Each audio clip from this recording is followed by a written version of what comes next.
What's up, everyone? It's the BumCast presented by Green Valley Wine and Spirits, 344 Commons Drive in Bolingbrook, Illinois. I am your host, HBIC, the head bum in charge, along with Baloney, Dougie, Fresh, or I should say, Big Balls, and Joey P.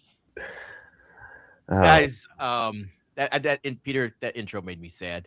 That means football season's officially over, and I was like, oh my god, no more. Yeah, I know. It I wanted to use the Bears intro, but we only use the Bears intro during football season. So RIP, pour one out for the football. Just baseball and Olympics talk for the foreseeable future, which makes me sad as well. And it also makes me realize, because I just used one of our older intros, we need to figure out an intro situation. I don't know. We need to get together and film some like Full House type of intro. Or we just do the rogue route, but we got to figure something out because I don't like that one. But we're gonna probably use it for a good month. Anyone out there is a nice videographer? All that. And not for weddings either. Yeah, just hit us up. We got something that you can work some magic on because you can film. We're not video guys. Big balls, Doug. That was interesting. That was a interesting something to stumble upon this morning. Yeah, well, I mean, I had a few cocktails last night for the Super Bowl. I got the pass from work, so I didn't have to worry about getting called in for anything. And nice, got to a Super Bowl party just a little bit late. And I went ham. I had a good night, and I guess I replied to a few people. But I will tell you, pants are very uncomfortable for me. I don't know what it is. Inseam, I don't know. It's just a thing. So let's set the stage for people that don't know what the hell we're talking about. The beef loaf from the 108's beef loaf. Our Uncle Bink beef, our drunk uncle. Uncle Bink? I can't talk right now. He was talking about your glow up, your foreseeable future glow up. And one of the things that we said was, besides the hair and like the outfit choices, pants are the biggest issue with Dougie. He's a notorious shorts wearer, even in the wintertime. Mm-hmm.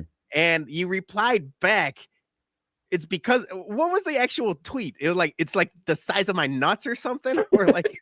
No, it was basically, I didn't really say anything about my nuts. I don't think I did. Oh yeah, no, you said you talked about I think it's nuts. Like it's out there. It's out quote there. Pants have always been a ballroom issue. Oh, okay, Reference yeah. Indie photo.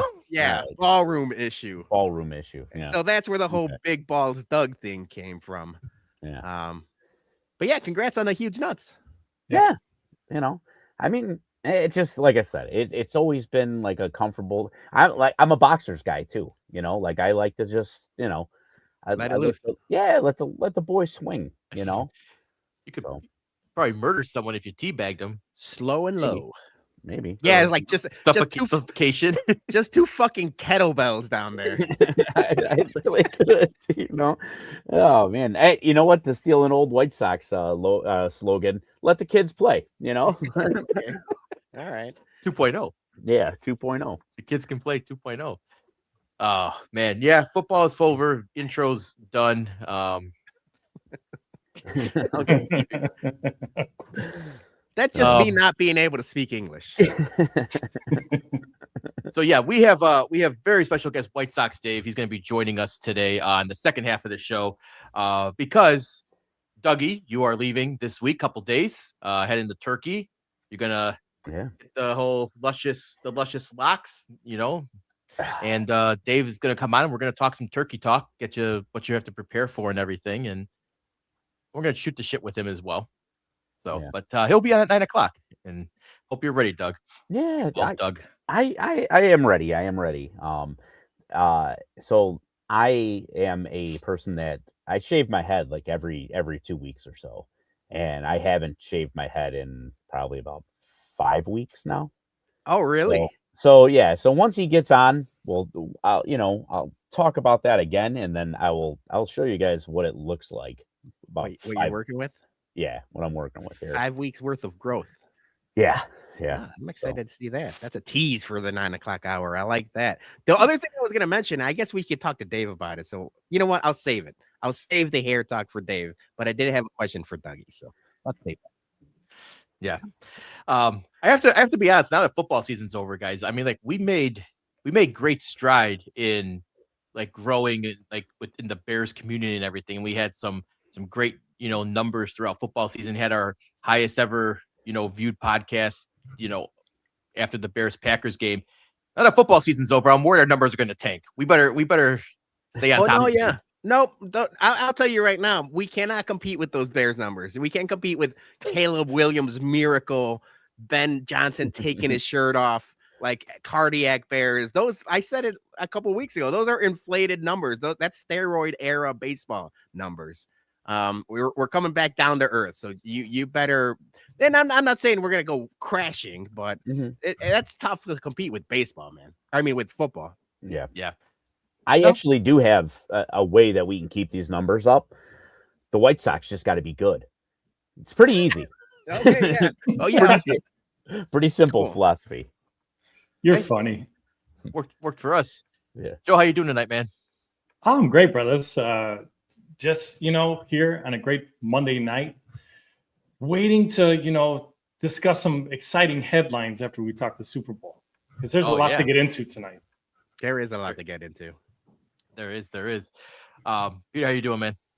Good. I had a question for you guys. First, we got to shout out Johnny. Happy birthday, Johnny. It was his birthday on Saturday. Jason, we went out with Johnny and a small crew to a local establishment, my local establishment, the Sock. We used to venture that place back in our youth, Jay. Our Heineken Towers. Thursday night. Yeah. Heineken Towers for like $20. They were like, what were they, like 60 something ounces or something? Yeah, the 3 liter towers. Yeah, that was a good time. So we hadn't been back there in a while. Things have changed, but what didn't change is celebrating someone's birthday. People were buying rounds of shots. And it's been a while since, I mean, besides Joey P and Sandy P shooting tequila, I hadn't done like a proper like Vegas bomb, or we did like a green tea shot, and we did a lemon drop. Everyone was buying random shots, and I'm like, oh man. Like this is one, I'm too old for this, but two, like we're having a good time, so it's okay. But it got me thinking, and I said I was gonna talk to you guys about this post show, but I'd rather do it on screen because it's I'm the ideas guy, businessman. Whiskey at Comiskey's coming up, and it's always free. Food is free, drinks are free. We got sponsors for tequila and bourbon. All of that's free. But what if we set up a stand, just a small table, with like pre-mixed O-bombs, Jaeger bombs, like Vegas bombs, and started charging for those? Everything else is free, but the shots, how rich would we get? I mean, Alexis would fund like our whole tailgate season on opening day. But the problem is, would we be liable for everyone? Because we've seen how they get without the shots at the Whiskey at Comiskey. All you got to do is post a disclaimer. Like, be an adult and don't fuck up. Right. Yeah. Sign a waiver. Yeah. Shoot responsibly. I mean, I don't hate it. What are we charging here? Because I don't want to charge like I thought bar prices for these. So shots. Like I thought like $4, and if you spend $20, you get like one free. So you get, what would that be? We do 5 for $20. 5 for 20. Yeah, something like that. I like this idea. Yeah, I don't know if it's a good idea or a terrible idea, but I was thinking about it since Saturday, and I was like, I can't wait till the police show up and shut us down and ask us for our license. Yeah, just like where's your liquor license? Vegas bombs. You know what? We got to have a front. We'll have a front, make it look like a lemonade stand. Yeah, protein juice. Yeah, protein shakes. Yeah, that's what we're selling. Yep. I didn't know if it was a good idea or not. I wanted to gauge the audience. Yeah. I mean, hey, when vibes are high, no bigger vibe than opening day. I say we people like to buy shots. Yep. And more in like a social setting. Hey, you want a round? I feel like there's an opportunity there. Yeah. And Peter, I know you're trying to manifest opening day is going to be 65 degrees and sunny and all. It is. If there is a chill in the air, or if it's a bit windy, and the shots will warm you up. So Yeah, that's Yeah. true. Good point. Yeah, it's zero chance Jer makes it into any of these games. There's a zero chance a lot of people won't make it.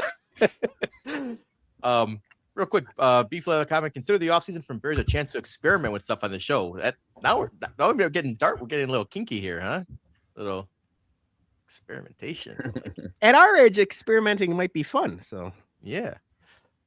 Quick super chat from Gordo. Cheers, bum. Screw Joey P. Thank you, Gordo. Yes. You know what? It's very rare that somebody goes after Joey P and not us. I feel like Joey P is the most liked of the group. So I appreciate that Gordo super chat. Screw Joey P. Yeah. Keep them coming. Are you drinking coffee at nighttime? Of course I am. I'm drinking a little bit of Dunkin', some Goodwill Dunkin'.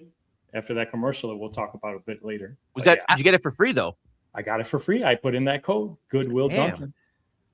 That was a good commercial yesterday. We can talk commercial a little bit. Yeah, we could. Yeah. There were some good ones. I just saw you with the cup and I was like, I'm a big coffee guy. Dougie, you're the same way. But like if I drink coffee after like 5 p.m., I'm wired for the rest of the night. I did an espresso at like 5:30 today, so I'm gonna see it. One shot? It was a double. Oh, you're gonna be up playing video games later. Just doom scrolling on Twitter. Yeah, when I got the weekday Hawk games, and especially when they're a little bit later, I'll do a double or a triple espresso for the ride to the to the UC. Usually we dull that down with booze anyway. So right, it balances out. Yeah, the booze just fights the caffeine. That's how it works. All right, Beef and Chirizi, Beef says don't do it. We got some good ideas. Chirizi saying do a wristband. Old style Lay's potato chips are free. Other shit wristband only. Yeah, I like that. And then JT's probably got that's the way to go about it is buy Bums merch and get a shot. So we could have like a running list of who's bought a shirt or hat, and then they get the free stuff. But yeah, Beef was saying I was busy tweeting, of course.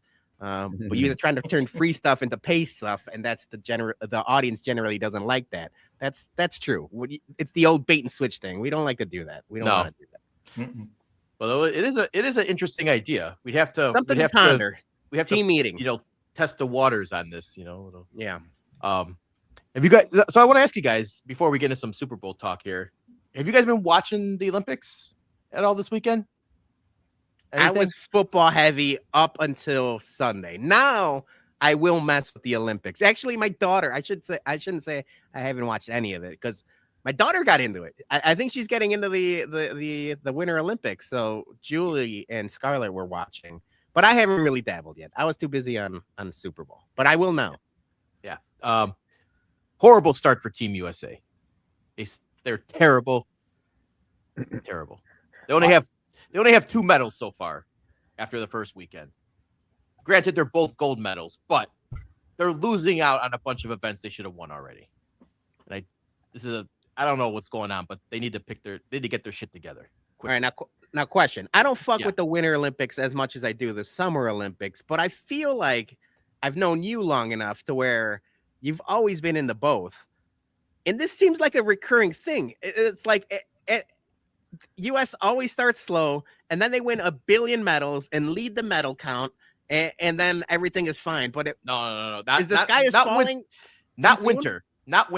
All the European, like Northern European companies, they dominate. Germany, Norway, Italy's on the top of the medal count right now.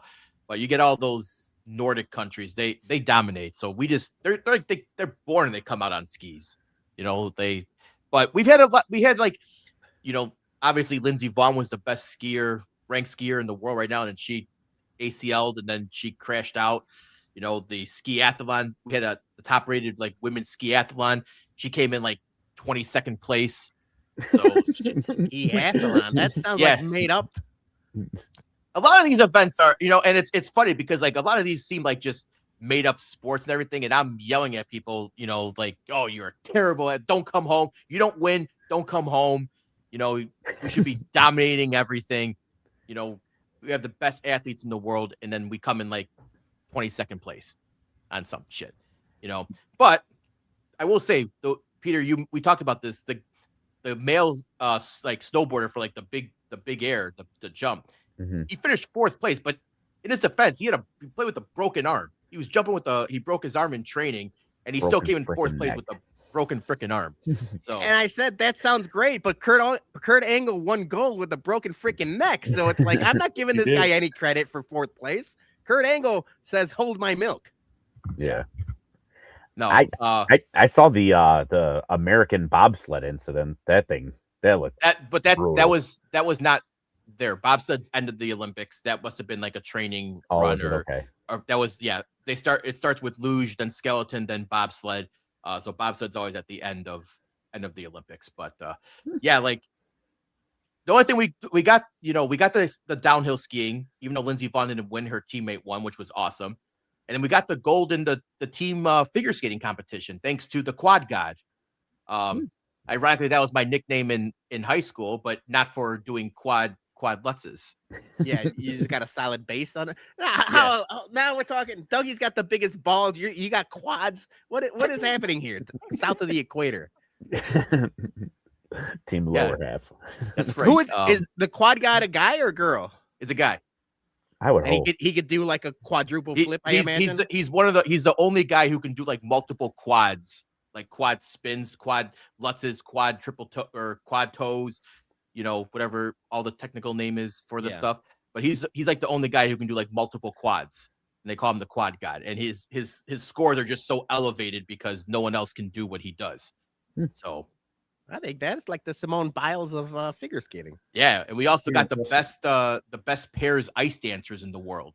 They're from Colorado Springs. So if ice dancing is your thing, we should clean up in ice dancing too. Just tell me who to bet on. That's all I care about. You know what? Listen, I'm ready for hockey. U.S. is going for the gold in team mixed or in mixed curling. Okay. I like curling. Throw some money on. They just knocked out Italy to get to the gold. U.S. curling has been on the up and up the past few Olympics. So I would throw a 20 spot on some Team USA to win the gold in curling. Curling is one of those things where you start watching it, and I started watching it as a joke, but it's just good enough to where it gets you like fixated on like, oh, what's gonna happen next? What's gonna happen next? And then it hooks you. So I do like curling. And would you think would bocce ball be like the summer equivalent? Like, should bocce ball be in the Olympics? I think so. Yeah, I'd fuck with some bocce Olympics. That'd be that's just an easy. The Italians would probably sweep the podium though. Yeah, I was playing a little bocce last night. But they're big balls. Little. Yeah, during the tweet. Yeah, when I tweeted beef.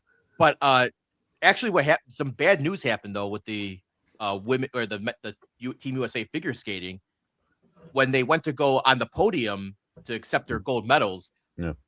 Milan, they fucked up. They didn't put like carpeting or like protective like layers on the podium, so all of their skates are dinged up now, and they have to try to like sharpen them or bring in new sets of skates for them to like break in. And they have to all these other like individual competitions, and they might have fucked up skates because Italy fucked up and they didn't have the protective guards available for them to walk to the podium and not damage their skates. Now I don't know. Maybe I'd be talking out of my ass. You can't just swap the blades like hockey. Like a blade chips in hockey, they swap them like a pit stop. It's a boot, and you have to like break in the whole boot. Here's my whole thing. Why the fuck are they going up on a podium with skates on? Like, yeah, don't people change? Right. That's a good put point, on some chanclas or something. Yes, yeah, that's a good point. Yeah, but, I don't know why, but they all walked in. All three nations, they walked into the podium with with their skates on. So that's no protective coverings on them. I think maybe sabotaged by Italy. I'd have to investigate them. Do they keep the skis on when they go on the podium? Yeah, they do not. They hold them in their hand, but yeah, it might be trouble for Team USA in the figure skating competition if they have to swap out blades and skates. Damn. It's not as crazy. You might enjoy this gold medal for the team, even thanks to the Quad God. I think they're going to win gold medal in the snowball throwing competition. Yeah, the snowball fight. That'd be a good sport too. Team Snowball. Yeah. Yeah. Can you duck a dodgeball? That's true. All right. Before we let's get into some Super Bowl talk. But before we got to just play a quick ad from our sponsor. Green Valley Wine and Spirits in Bolingbrook is your one-stop shop for all your liquor needs. Since their remodel, they have increased their bourbon allocation. They have an expanding portfolio of popular additive-free tequilas and mezcals, and for you beer lovers, a great craft beer selection plus some rare and vintage stouts. And before you leave, stop by their tasting bar and try some of our exclusive Bourbon Bum single barrel picks before you take one home. That's Green Valley Wine and Spirits, 344 Commons Drive, conveniently located right off of Route 53 and I-55 in Bolingbrook. Tell them the Bum sent you. And as I said last week, make sure you stop in, grab their brand new Penelope Toasted Rye Pick. Very, very tasty Penelope MGP. And all of our other Bourbon Bum picks. Makers, Old Forester, Knob Creek. Good stuff down in Green Valley. You got a little Makers BEP, but if you go to Green Valley Wine and Spirits, you could find our Makers store pick, which is shockingly better than this wood finishing series. And I'm not saying that because we picked it, but it's the truth. It is true. All right. White Sox Dave's going to join us in about 30, 40 minutes. So stick around for a little bit because we're going to talk a little Super Bowl, some halftime, some commercials. And I just want to say, guys, the game that everyone said was going to be boring and sucked lived up to the expectations, because that was probably one of the worst Super Bowls probably since the Rams and Patriots of what was it, 2016, 10 years ago, 2015. So that was that. Besides that one, that was a horrible Super Bowl. And the only thing that makes me more upset than watching it was realizing that if the Bears win that game against the Rams, we would have won everything, because we would have beaten the Seahawks. Oh yeah. Nope. You can't convince me otherwise, Peter. I will tell you this. The one thing that I will push back on, if the Bears could have gotten past Seattle, there was no doubts that any team could beat that Patriots team. That Patriots team. Ugh. I think there's 4, maybe even 5 NFC teams that were better than any of the AFC. Like the Patriots were bad. The Bo Nix thing you can't predict, because if Bo Nix didn't get hurt, I think they beat the Patriots, and this game is a little bit more palatable. But even then, Denver was not like a world beater by any means, especially not on the road. Like when they're at home, they're a lot better. But the AFC by far looked like an inferior product this year, and it always flip-flops, right? There's times where there's like 5 AFC teams that are unbelievable. This year it was the NFC teams. I think the Bears could have beat the Patriots. I think they could beat the Broncos. I think they could have beat the Rams. They should have beat the Rams, especially at home. I think this Seattle team was by far and away the best team in the NFL the entire year, and that defense showed out. I mean, I'm worried about what that defense would have done to Caleb Williams, but I do think Caleb Williams and the Bears would have put up a better fight. I don't think they beat Seattle. I think Seattle was the proper winner, or the best team in the league this year. But yeah, I know people were upset about how boring the Super Bowl was. It was a defensive battle. I know I was watching it with my cousin Joel. He loves defense. But even him, it was like, give us at least a touchdown before the half or something. So it was tough. It was tough sledding. But yeah, I mean, it just stinks because the rest of the playoffs were awesome. I think as a whole, this NFL season was really entertaining, especially if you're a Bears fan. But regardless, it was a good, entertaining season of football. It just that last game really didn't give much to people. Unless you're a fan of the kickers, because I mean, Seattle special teams looked fucking awesome. Myers was good. Even the punter. I mean, that we got to give that punter credit. He was like coffin cornering every goddamn punt. Yeah. I thought to myself, I'm like, when was fucking last time we seen Torrey Taylor do a coffin corner? This guy was doing it like 3 different times. Yeah, I was gonna say Myers at the beginning had the yips. That first kick, that thing was like, it looked like it could have missed. But then after that, man, he settled down. It's like, it was weird. It was like the more wind and more like shit that came into factor, like the better he got. And it was. It also helped that he really didn't kick. The farthest one he kicked was like 41 yards. So it's like, the wind was a little bit of a factor, but like, once you're kicking like 50, 60 yards, that's when the ball really takes. But yeah, man, Seattle was the better team. So it is what it is. Yeah, Seattle was the team to beat, and not to mention, there was a lot of riffraff going on about who should have been awarded MVP at the end of the game. It should have been the kicker, Myers, but he wouldn't have been in field position had it not been for the real MVP, and that's a fact. Yeah, Kenneth Walker looked good. Like he was like the only guy actually showing out. I thought I had a bunch of different ways I had JSN. I thought JSN was going to be awesome. And Jason, you rightfully said like, oh, well, Christian Gonzalez is a really good corner.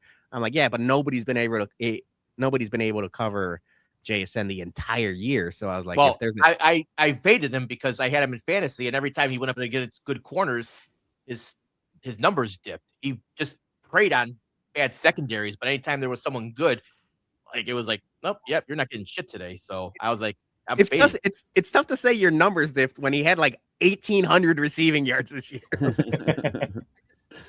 That's what I'm saying. That was a easy bet for me. Yeah, like Dougie's bet. Yeah, there you go. Yeah, I hit one of my bets. I actually had Walker as MVP. I threw a little $100 on him before the game, and that came in. I was happy with that. He had a defensive one too. Yeah, the defensive touchdown. Yeah, defensive touchdown. That was a good bet. What was the money on that one? Defensive touchdown? Yeah. I think it was somewhere in the +3. I think. Yeah, it was like +270 around there. 270. So yeah, somewhere around in there. Yeah. No, I hit a couple of my bets. I did the under. I did JSN under on the yards. I missed the Stevenson touchdown. The under was the most obvious play ever in the history of ever. Yeah. But Peter, you're saying though that there is some fuckery with because tails, you say never fails, but it failed. Yeah, man. I was being a little facetious, but like he showed the head side and it's like, oh, this is Lady Liberty, and then he never really showed the tail side, and then when he flipped it, like they showed it, but I'm not convinced that ref didn't fuck that up, and we've seen it a couple times in games where the refs fuck up the heads or tails. Somebody also said that it sounded like the captain for Seattle said both heads and tails. But then I went back and that's a good way to win. But tails. I was being tails did in fact fail this time. I think the best part about the coin toss though was Joe Montana, and he gave zero fucks of wanting to be there. Yeah. He came in with like just a black t-shirt and the sweatpants and was like, let me get the fuck out of it. Everyone's dressed up in suits, and the Mannings are looking sharp, and Jalen Hurts looking sharp. Montana's comes out and he's like, fuck this. Like, let me get out of here. That's just being California cool. Joe Montana's been around, he's been in California long enough that was like, I ain't wearing no suit. I thought, yeah, he was dressed in just like a black plain long sleeve and pants and slacks. And everyone else was like in their Hall of Fame jacket, or Manning always dresses like that. He did his best Adam Sandler impression at an award show. Yeah, right. Yeah. No, but yeah, game. So like I said, I thought if the Bears made it, they would have easily handled the Patriots. I think everyone saw that. Mm-hmm. And Drake May just got exposed for the fraud that he is, and all those MVP, oh, he's MVP season. No, he got easy. They had the easiest schedule, and then he got exposed and sacked like hell in the playoffs. But their defense obviously, helped him out, and he did make some throws, in the postseason, not the Super Bowl, because like that was just terrible. But yeah, I Caleb is still the 1-1. If you're redrafting, Caleb is still 1-1. I don't think there's any competition, any conversation after the Super Bowl yesterday about who's the best quarterback so far out of that draft class. There was an argument to be made somewhere in the middle of this season where Drake May was balling out, and I was like, holy shit, no one was ever going to expect this, especially after the season he had last season. But yeah, that postseason really helped at least Bears fans sleep at night. I always knew it was Caleb, and there was Dougie, never a doubt it was Caleb. But the postseason really did help in that argument where he just looked bad. Like he just didn't look good any of the playoff games. So it'll be interesting to see where, how the Patriots kind of land next year, because I feel like this was very much like people mentioned, the scheduling, and it was also like a lightning in a bottle thing. I feel like they're gonna for sure come back down to earth a little bit. But Seattle might be good for a good long time, because that defense is young, and got to give credit to John Schneider, that GM, man. He turned that team over quickly and efficiently. And Seattle's going to be a problem for a while. Especially, I hope. Go ahead. No, I was going to say, I hope Ryan Poles was watching and seeing what a nasty pass rush can do, and how it disrupts a game. Well, a nasty pass rush they did blitz a good amount, but they were getting pass rush consistently with 4 guys, and that's where you, as a defensive coordinator, that's where you get the liberty of I don't have to blitz all the time. I have all these guys in coverage, and I only have to rush 4, and you're still getting home. The other thing was Will Campbell. As much as we said hand up, I think we all said we wanted Will Campbell, and there's a story I saw earlier today. I think he might be playing injured, and that stinks. But he looked like a turnstile last night. So it's we complained about Colston Loveland in the past, and obviously Will Campbell went 4th, so we were never going to get him to begin with. But there's a lot of times well, if you don't get Genty, let's get Will Campbell, and I'm he looked terrible last night. Yeah, and to your point, Seattle's not going anywhere. I believe they got like 75 million in cap space. So I know. That's the dangerous part. Yeah, that defense is so good, and they're so fast. They're undersized. That's the one thing is they just play quick. And that's interesting. But it also goes to show when everyone zigs, the Seahawks zagged, where it's everyone's going young offensive coach. Everyone's trying to get 31st to 35 points wins a game, or 25 points wins a game. And they went completely opposite. They kind of went old school. Let's build out this defense. But you need both to win. And the special teams. I just sang the praises of both of those guys. But yeah, I think, with just a little bit of retooling of that defense, the Bears could be in a very similar position to where Seattle was this year. Yeah. All right. Let's move on here. Halftime show. Really, really good. I didn't understand a word he was saying. Yeah. But I enjoyed it. I enjoyed it thoroughly. I'm glad you liked it. Dougie, did you like it? Yeah. I mean, it was entertaining, I'm with Jason. I didn't understand a fucking word he was saying, but it was still fun. I understood when he introduced himself, and then it was all downhill from there. So the main thing I took away from it, I knew I was gonna like it. I've been a Bad Bunny fan for a while now, and it's right up my wheelhouse. But I was interested to see what the general public would, how it was going to go. And I know there's always going to be a left and the right issue where it's ignore the complete polar opposites. And I wanted to see what, just the general public, I think it was received really, really well. I think there was something for everyone. And my dad actually was the one that called me, what'd you think? I was like, if people didn't like it, you just don't like fun, because there was something for everyone. There's 100 Latino women throwing ass. So if you don't like that, okay, no big deal. There is got Ricky guys. Martin. Yeah, you got Ricky Martin. You had 2 guys grinding on each other on next to a pickup truck. Okay, fine. You don't like that? Here's Lady Gaga for you. If you're a super right wing guy, you know what? What's more right wing than the sanctity of marriage between a man and a woman? So it's a man and a woman getting married. Was that real? That was real. They got married. It was real. So the story was that they invited Bad Bunny to their wedding on a whim. They're just Bad Bunny fans. They were gonna dance to Baile Inolvidable as their first wedding dance. Sent them the invite, hoping they would maybe get an autograph back or something. Bad Bunny's manager sets up a Zoom call with them, and they're like, "Well, this is weird." And then they asked them, "Would you want to get married at the Super Bowl?" And they're like, "Hell yeah." Yeah. So that was a real wedding. So when he gave the ring, that was them, and then they got dressed real quick. Or was that different? That was different. That Okay. was a different guy and girl that he gave the ring to. That was part of another song where he says he doesn't. Bad Bunny in the song says he doesn't want to get married or he's not interested in getting married. So that's where the prop is, and he looks at it, he's like, oh no, thank you. He gives it to someone else. But in the terms of the storyline, you were to believe it was the same people, but no, it was a different couple. Yeah, because Sarah even asked me too. She's like, they really get married? I'm like, it looked like it, but I'm like, I don't know if it was, because I didn't understand like the lyrics for the song or anything. So I don't know if that was part of, the song or anything. So I was just like, maybe it is, but maybe it's just a song. And okay, now I know. It's awesome. The thing that blew that's a fucking story to tell. Yeah, it is. The thing that blew my mind was that all those bushes had people underneath them. Yeah, that was wild. So I watched a video on like the production of it. Like this was like way later on last night, and they said so the NFL only gives you like I think 27 or 24 like movable carts for you to be able to set up your stage.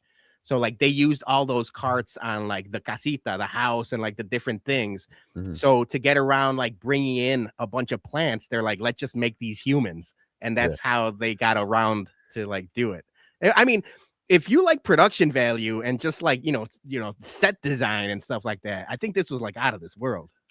When I saw that they were a human, I thought they were all gonna eventually like bust out like in a dance routine, like dancing all around the whole field, like.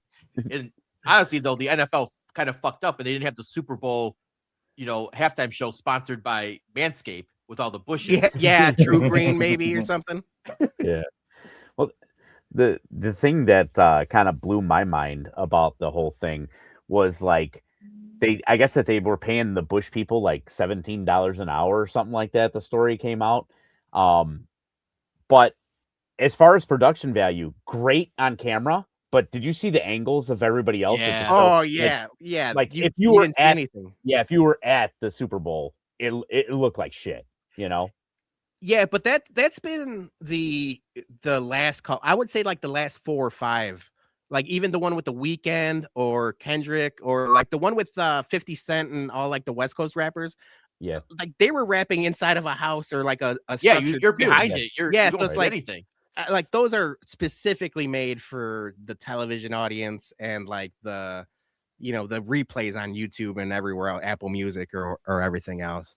Yeah. But yeah, man, I saw like, dude, there's like, everyone, all the celebrities that were like on, like in the house and stuff like that. It was just like, there's something for everybody. Yeah.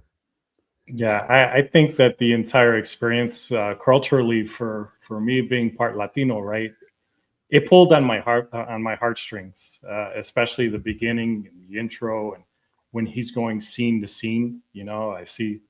It was very emotional for a lot of folks, especially in the Latino community. You saw a lot of the media doing their reaction after the game was over on the sidelines. There was one in particular, I don't know if it was Univision or Telemundo, where the media member he was just choked up talking about everything from, being a Latino and going to a wedding. And, it went viral because Bad Bunny picks up the child that's asleep across 3 chairs. Across 3 chairs. Like, yeah, that's been every kid at every quinceañera ever. Ever. The snow cone, the tacos, Taco Villa that was out there, I believe, from a local LA joint. It brought up so many, great memories for all of us that grew up in the community and any Hispanic community. And it was kind of like opened that door or that Pandora's box, kind of like revealed it to everyone. So, and that's what the environment is like. It's inviting, it's open. So we want you to come in and enjoy this and let's dance. Let's come together. And that's what I loved about it. Yeah. Really good Super Bowl halftime show. So real quick before we move on, any shortlist prediction for Super Bowl next year? Halftime show? Damn, that's a good question. I mean, the rumor is gonna be there every year until she does it. I think Taylor is like the end game. The white whale. The white whale. So until Taylor Swift does it, I think that's gonna be the rumor every year. It's in LA again, right? It's in LA next year. Yeah, the latest rumor, LA, and the top dog right now would be Miley Cyrus. Miley would be good. I have a prediction, and mine's selfish. I want Olivia Rodrigo. We're you know what, we didn't get an end of the I don't season. think she's there yet, man. No, It's close. I mean, I talked about it when I saw her at Lala. I text you. I was like, she's a superstar. But it maybe if she comes out with another album and it's like all bangers. I think the cup of tea right now is Sabrina Carpenter, right? And she does do the set designs like that and everything else that's like, like visually stunning. Maybe one of that. Selfishly, I would like to see like a rock band do it finally again. It's been like so long. And it's in LA, but I don't know, man. It's going to be more pop, more, global icons. Julie said K-pop, like they're going completely non-English and do K-pop. Like that would break all the records of views and everything else. I also think Los Tigres del Norte would kill. Oh, here we go. Sabrina Carpenter might have if she does it, might have the horniest halftime show ever, though. Yeah, maybe. I was gonna say, you were pretty braggadocious about about your ranking on Olivia Rodrigo. Where are you sitting? We didn't hear. You know what? I gotta check, man. It's been a while, so I'll get back to you. I'll dive deep and see. Oh, yeah, on the Spotify me and my Sock Summer were top 5.5% of Olivia Rodrigo streamers. So yeah, I gotta see if I'm still up there. Yeah, it's a badge. That's a badge I can wear with honor. All right. Best and worst Super Bowl commercial. I think I'm going with Jurassic Park for the win. I had a couple good ones, but I think the Xfinity, as much as I hate that it's Xfinity, I think the Jurassic Park one was my pick to click. Yeah, I thoroughly enjoyed that. I think the real kiss the chef moment was when he was like, "Can you do the roar thing again?" That would be everybody. Like that's a huge pile of shrimp. That was good. Right? Yeah. So the only issue I had with that ad, and Jason, Julie is a gigantic Jurassic Park fan, like the original. Like it's her favorite movie of all time. She probably watches it multiple times a year. She got Scarlett watching it. They all we all love it. But we got that commercial came out 2 weeks ago. So I literally showed it to Julie probably 10 days ago. It came out really early. So I got that one spoiled. So that's the only issue I have with that. And it's something you complained about. It's stop releasing the commercials early, because that would have been a huge surprise. I had already seen it 5 times. Oh, man. Yeah. I did love that they did the CGI de-aging on Sam Neill and Jeff Goldblum and everything. Yeah. But that was really cool. I think another one I liked was the Goodwill Duncan. That was my favorite. The nostalgia sitcom one. It's my one. So I'm not necessarily big on the commercials. Obviously I was watching the game, and then I was interested in the halftime show because it was Bad Bunny. But the commercials, I'll go run and grab a beer, or go grab some food or something like that. Good Will Hunting is my favorite movie of all time. I love that movie. So I was on my phone probably doing some dumb tweets or stuff like that. And Johnny was sitting behind me. He punched my shoulder hey, because he knows that I like it. He's like, look. And I'm like, oh, shit. That was my favorite commercial. Oh, yeah. Yeah, that one checked every box for me. Just the 90s nostalgia that we all grew up in, right? And supposedly on their social media page, we have to go and watch them now. They've got other 90s sitcom characters, and they're just rolling the spit now with different episodes. I do want to say, though, I think the least favorite, at least on my end, were the State Farm with Kenny fucking Powers. That one was kind of bad. And then every single fucking AI commercial there was way too much AI. I will say the Claude one, though, the one where they're talking about the ads. I thought that one was pretty clever, but the rest of the AI ones were just get out of here with that shit. The other thing too is I don't need movie trailers, movie trailers can go, that Brad Pitt one where I thought it was an ad for something because they kept scrambling out certain things that they were holding up, it ended up just being like a movie, and I'm like, that's kind of fucking lame. Yeah, I was like Backstreet Boys were kind of all over the commercials, and the karaoke one, yeah, that was Yeah. But like the crypto one was the same thing. It was like, oh, this is like just karaoke for a second, and everyone was digging it, and then it was like a crypto ad. Everyone was like, fuck this. Coinbase. Yeah, it was Coinbase. Yeah. Backstreet Boys sold out. NSYNC would never, man. It would never sell out for. Well, for a probably commercial. Justin Timberlake wouldn't. The other four bozos for sure would sell it. They probably need the money. Bring back boy bands. All right. That's wrapping up our Super Bowl talk. We're gonna have our guest White Sox Dave on in a few minutes. We got a couple of headlines to get to real quick, and a big one just dropped this morning, or this afternoon, I should say. Get the slide up here, Peter. We're coming. I actually didn't have That's them on the deck, if you will. Oh, so no. give me All a right. second.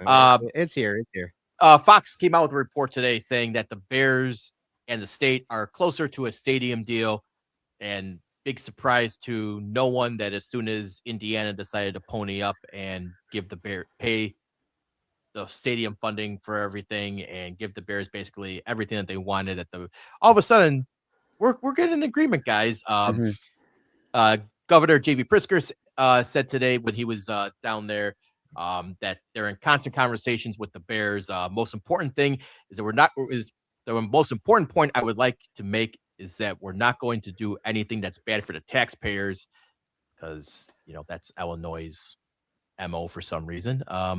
We are helping businesses build better infrastructure and other things that are available to any business that's growing or building something new in the state of Illinois. It's putting people to work. Yeah, this is going to put people to work. So I think this would be a good thing to, invest in. But is the pressure on now? We got some traction finally in Arlington? What are you guys thinking here? It'll be back in Indiana next week. every time they do this, it's just like 1 foot forward, 2 steps back. So here's the thing, like we knew that Indiana was most likely going to be a posturing play. We talked about that, and then the Indiana government said, no, this is not. Like we'll fast track this whatsoever to the point where it's like, Pritzker and the state of Illinois had always said, and they said this, I think we did a headlines about this like in December, saying like that the Arlington Heights Stadium was not a priority for the state of Illinois in all of 2026. So we're like, all right, what does that mean? And then all of a sudden, with a little bit of pressure, and you put a little flames to the feet, all of a sudden by February you could figure out the infrastructure that they're talking about and the taxing with Arlington Heights and all that. They talked about a pilot program, which is what Kevin Warren wanted all along. And it's like, oh, what a coincidence. I thought this wasn't a priority. It's, February 9th. And all of a sudden, oh yeah, we could get a deal done. This was always going to be the case. So I think Arlington was always going to be the play. It just took a little bit from, the state of Illinois. But like you mentioned, the state of Indiana, but it was like, flip-flop. We could be doing the exact same story next week, and until there's shovels in the ground. And Dougie, me and you have said you have the machines. I have the means of transporting it. I'll start digging that fucking ground tomorrow, man. And I know you got a trip. Just lend me the excavator. The Bobcat I have is too small for that type of job, but we'll do it.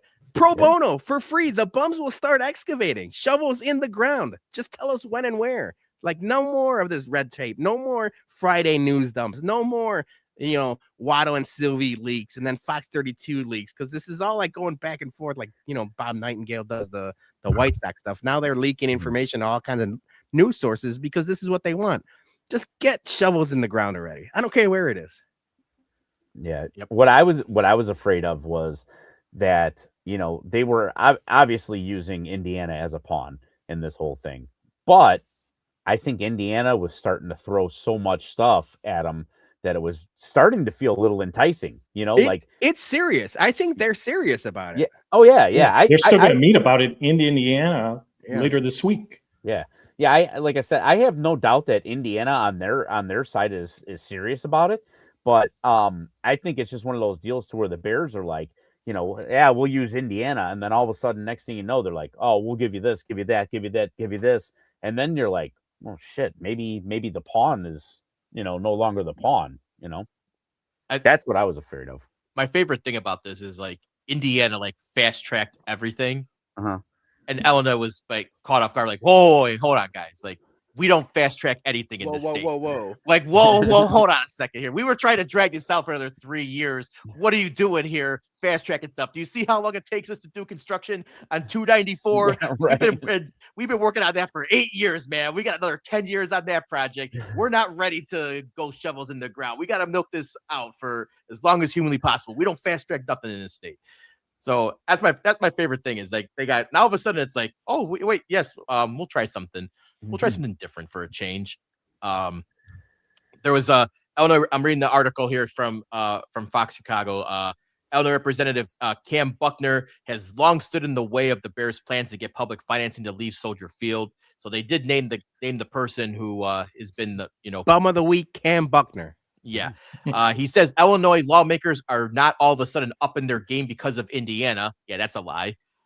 We are not in competition with Indiana. Yes, you are, Buckner said. What we're doing is having the conversations to fine-tune what needs to happen in order to get a great deal in the state that works for everybody. You know what's going to happen? You guys keep fucking talking about shit, and Indiana is going to cuck you from behind. So stop with the fucking talking and trying to, do all this, politicking and just get a fucking deal done. Or people are going to, or you're going to get your constituents all pissed off and they're going to vote you out. Yeah. Although, I mean, the only thing I will correct you on is typically the cucking is not done from behind. It's face to you know face. what? They're gonna. I went for an analogy and it Right in the McCaskey's. Yeah, right in the McCaskey's face is what's gonna happen. I was trying to go for a nice analogy. It didn't work out the way I wanted to on that one, But yeah, Indiana's not playing around, and if you want to keep having conversations, you better hurry up. But I'm also kind of curious to see or to find out how many people actually called their congressman, senator, whatever, and said, "Hey, get shit done. Hey, we need that stadium built. Hey, listen here, man. Hey, That Tyson Bagent's got to win a Super Bowl in Arlington." this is time. All right, Peter, what's our next headline? All right, this is something you want to talk about, Jay. YouTube TV is launching a sports skinny bundle. Sports plan, $64.99 a month, $54.99 for the first year. It includes all of the local affiliates and all of the sports channels that YouTube provides. You said you're getting this right away, Jay. I'm only going to get it right away if they finally add the regional sports. So you throw in CHSN on here? They're not. They're breaking. Yeah. I'm just, you work. It's look, this is a step in the right direction, right? Now, I will say, I feel like we're being, bamboozled here because we were told that ESPN Unlimited was supposed to be in our regular YouTube package. So I'm kind of like, well, what the fuck, guys? Like you said, we're going to get something that I'm already paying $83 a month for. So where's my ESPN Unlimited? That's another issue. But if this is going to be like a watered down with regionals, I'm 100% in on that. And then I'm not saying it's going to happen now on launch, but if it does down the road and they negotiate deals and say, hey, we'll just be on this, sports plan streaming, I'll get behind that. I think it's a good idea if you add the regionals. Otherwise, just give me what I pay for and shut the fuck up. I think YouTube TV is slowly becoming like the magician of the century because what they're doing with this hand, they're sliding and doing other shit with this hand, and they are fucking duping everybody. Yeah. Skinny plan.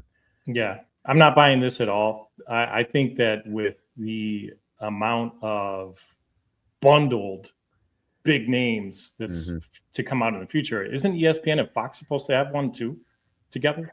They were working on one years ago. I don't think it never happened.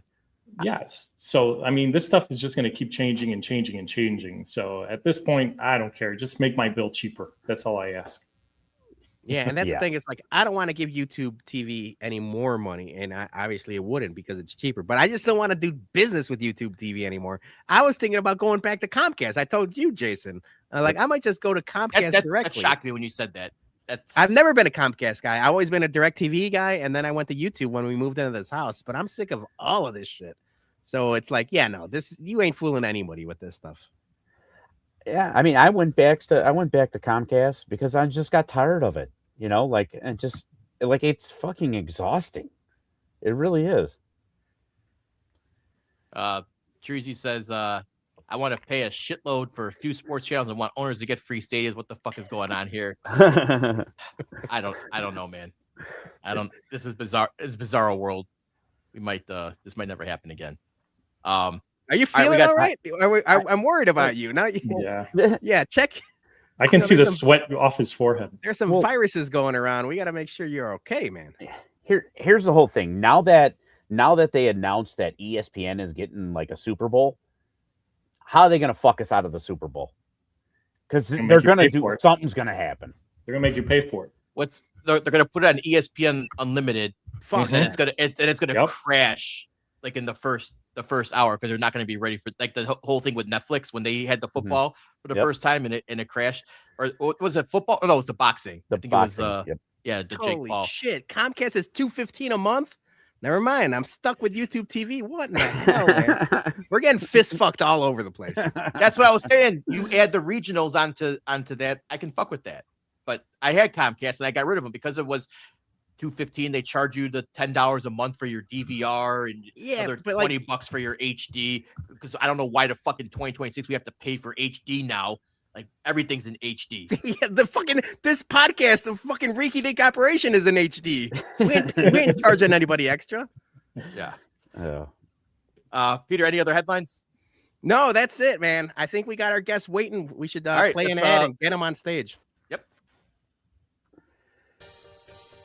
ShySportsBums.BigCartel.com is the home for all Chicago sports bums merch. We have Bears, Hawks, Sox, and Bums merch available. Anything you need to get ready for a big game or a Chicago Sports Bums event.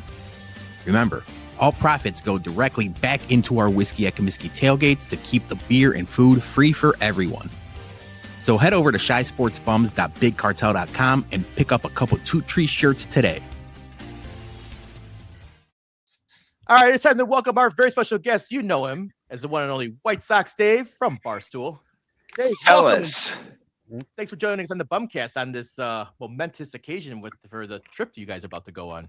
Thank you for having me. Can you guys hear me? I want to make sure my audio is all clean and all that. Oh yeah, you're good. I'm talking through my gaming headset right now. I was about to say, you sound good. You sound like you're about to play a couple of Call of Duty. Oh, yeah, I'm about to waste some people in Verdansk right now. Get some kill streak going, yell at some 14-year-olds. Yep, you know it. Nah, I stink at that game. How are you guys doing, though? How's everything going? We are good. Just sad football season's over, but we are doing good. Just getting ready for a couple weeks, Sox and right around the corner. Yeah. Gearing up for baseball season, man. We're ready. I was saying today, like now that I was ready for football to be done for like a hot minute. Like I guess during the NFC Championship and then once the Super, I'm like, man, I wish watching them. They were so much fun. Yeah. They were so much fun to watch this year. They got us through half of January. Winter. They're usually out of it by Thanksgiving. We were talking about this at Taves night a couple weeks back.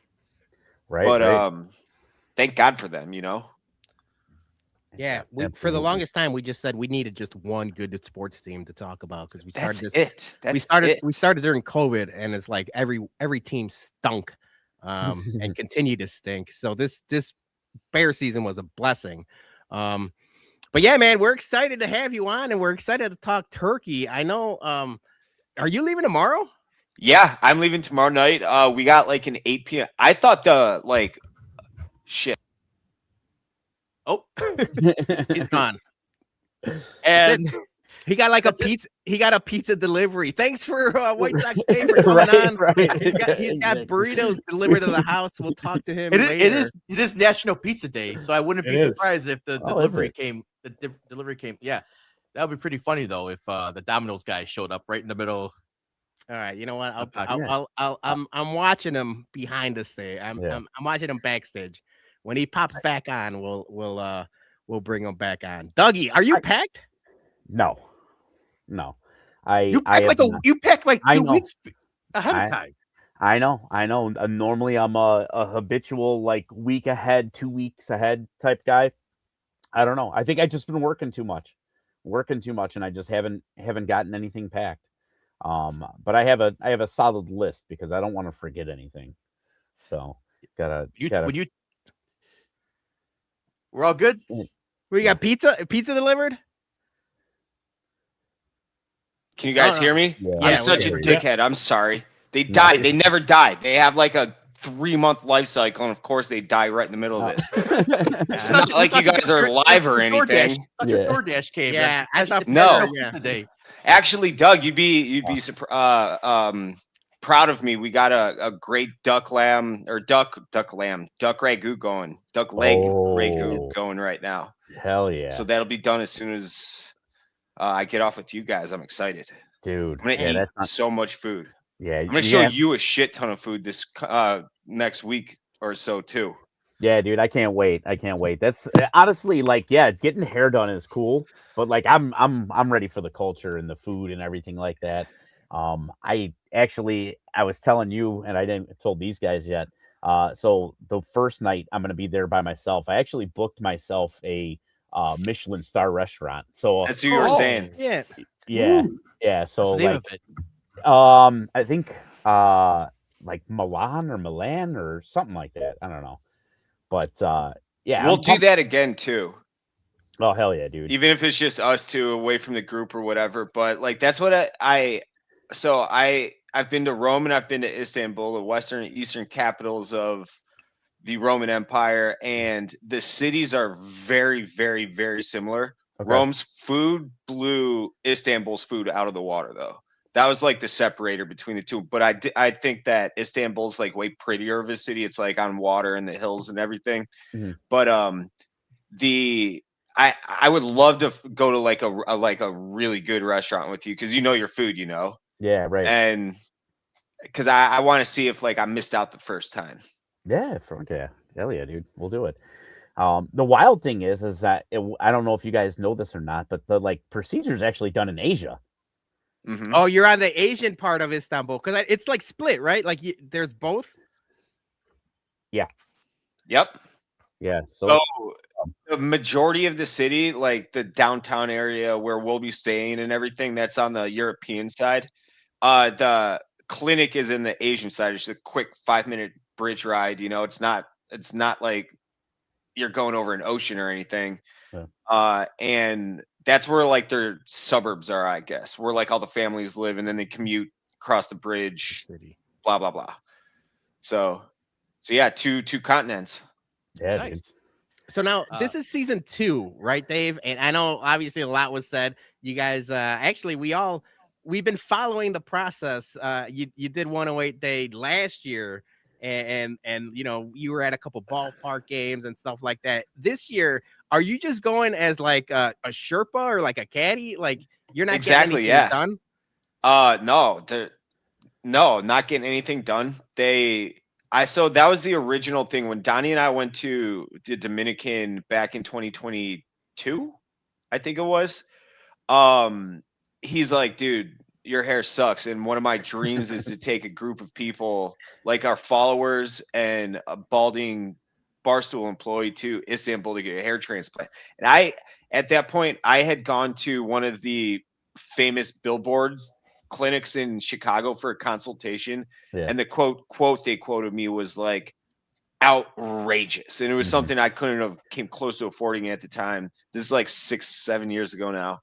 And so fast forward, like we moved to the Chicago office and everything. And that was one of the first things Donnie and I started planning. It took a solid year. Cause like I assumed kind of it was like you're going to like Tijuana for like a back alley procedure, you know? Yeah. So I'm like, I don't really want to mess with my health like that. And then like show. Yeah, right. Yeah, no donkey shows. But it's like it's every bit as good as an American product, and it's way cheaper, and you get a weekend in an unbelievably cool city on another side of the world, you know?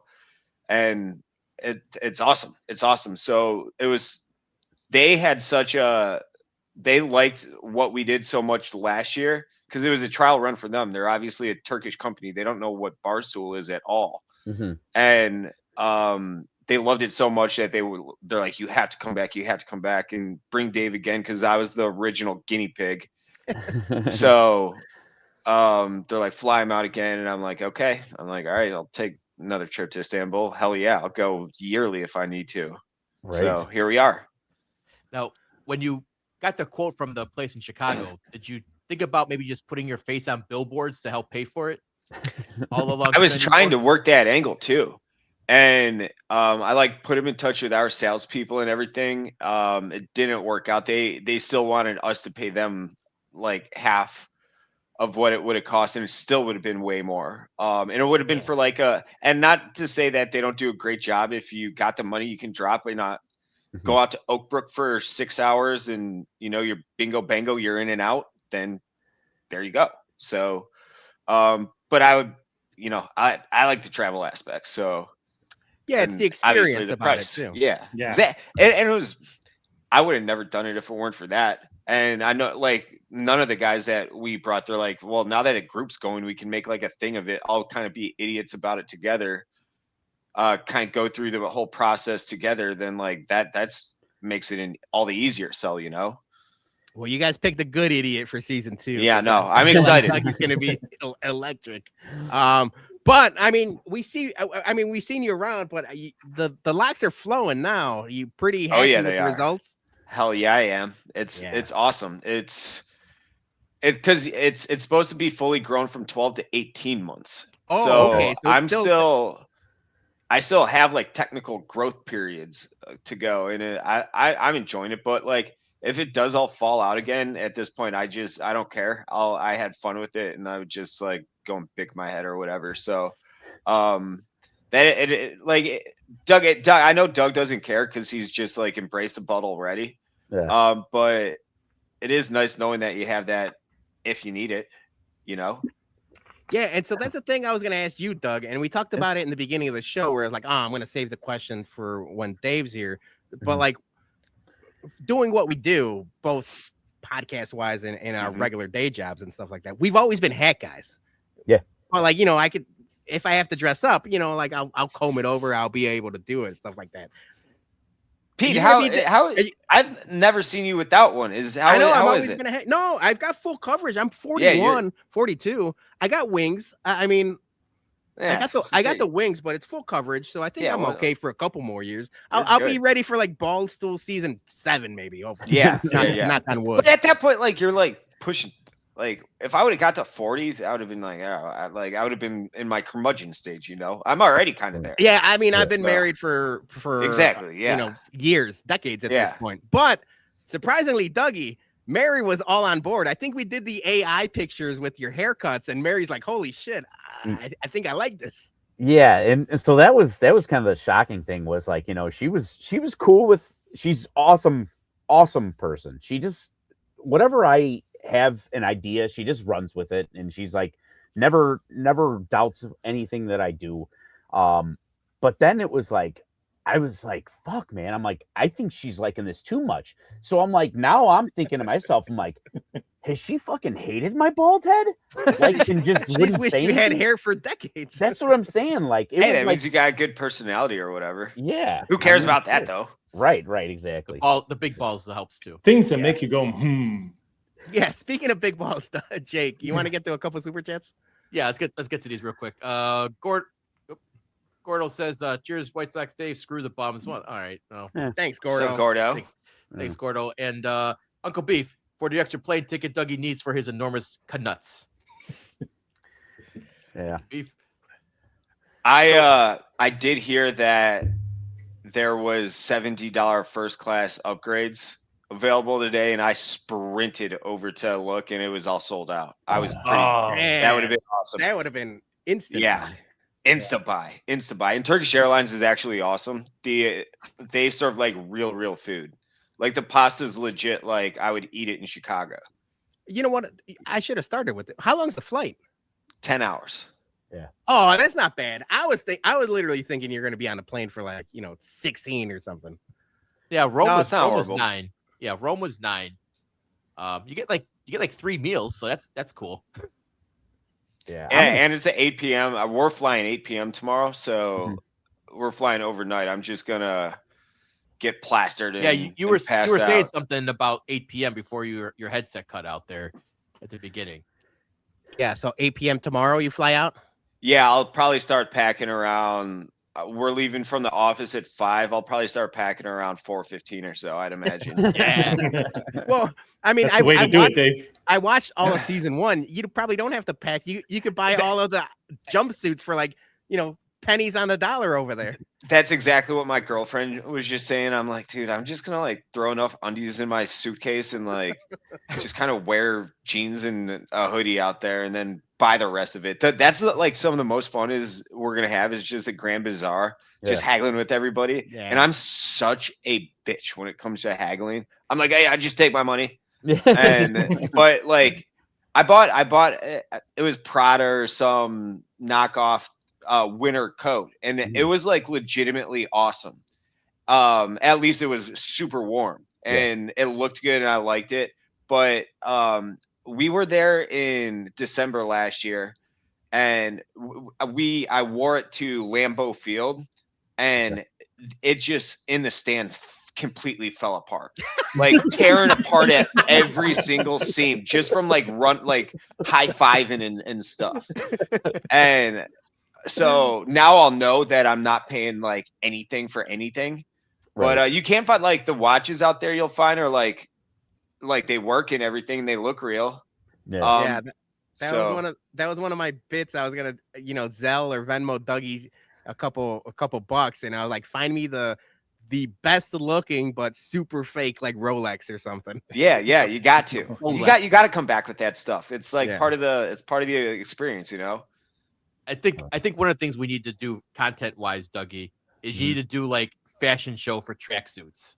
Yeah, Just like go into for the changing room and just do like the changing montage. Do the poses and Dave, you could be like, nah. We did that last year. Like I paid $70 for a Gucci. Like it looks like it'd be in a Fat Joe music video or something. I paid like $70 for it just to tweet the pictures out, and I still have it, but I haven't worn it a single time since. It's funny because I was looking through like before we went on, I was like looking through all like the hashtag Baldstool tweets, like just to see what happened last year. And I watched the whole series. I forgot I had tweeted because it was like you, Nikki Smokes, and someone else with the Rudy. Jumpsuits. Yeah, Rudy with the jumpsuit. And then there was another picture of Eddie, like in a like leather chair, like sitting back. And I was like, this looks like a mobster and his henchman. Like it's just like it's You gave the penguin quote. Yeah. Yeah, but the people were loving it. It was funny because I think I want to say 8 hours ahead out there. Mm-hmm. So we would be out on like the town, and we're not drinking or anything, obviously, but we're just goofing off like a bunch of morons getting transplants at a bachelor party or something, and in the nerdiest way possible, just like looking at stuff and like doing the group wave and all that stuff. And but people like wouldn't see the tweets for hours and hours. So I'd send something out there, be like, I guess they don't like that one. And then like 4 hours later, I'd be asleep and I'd wake up and there'd be like 1,000 likes on it. Now, I'm not worried about Dougie at all. He's well-traveled. He's well-versed. He eats anything, but you guys are taking Mincy with you. And I feel like Mincy is the perfect case of like, almost like, I have 2 young kids. Like you might need to get one of those like leashes for like airports where it's like, with the tail, like for monkey Mincy, backpacks. Because like he can't be walking around on his own in the middle of downtown Istanbul.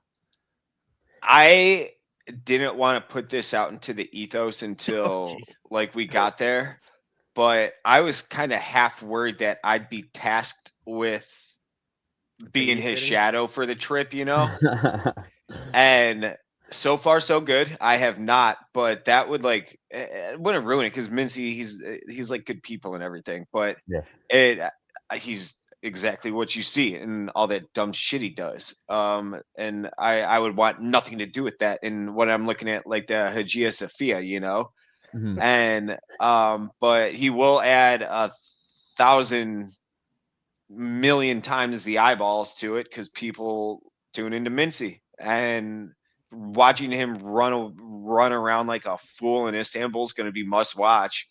I'll prefer to watch it from like 100 yards distance, but or like when it comes out on. But it's going to be fun. That's what I was actually about to say before my headset died. Was that I thought like a bunch of people were flying out tomorrow night. It's just me, Donnie, and Mince tomorrow, and a couple producers. Oh, shit. So yeah, so it's the three of us. So I'm like, but you're gonna get stuck. You're gonna get stuck with him by default then. yeah, exactly. Yeah, you already there. You already got the. You're already the handler. Yeah. I kind of am. So I mean, I can't. I won't even attempt to duplicate what Tate's majestic brain did a couple weeks back, but I'll throw. It'll be easy pickings being around Mincy that much, so I'll be able to. And Doug, I implore you to do the exact same thing. Yeah. Like, have fun with it. You know. Oh yeah, absolutely.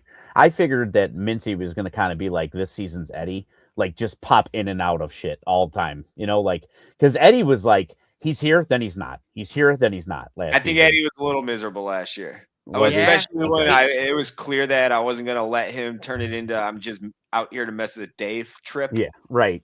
No, Mincy's much more like he doesn't sleep, that guy. Okay. So he's always down for like, hey, I got to be on camera. Let's do it. Yeah. He's an enigma, man. We met him at a White Sox game. Yeah. It was the Ole Miss the first baseman that got his ACL. Elko, yeah. Tim Elko game. He was all excited about Tim Elko. Yeah, he knows the Elko family, and he will let me know that he knows them probably every 3 days in the office.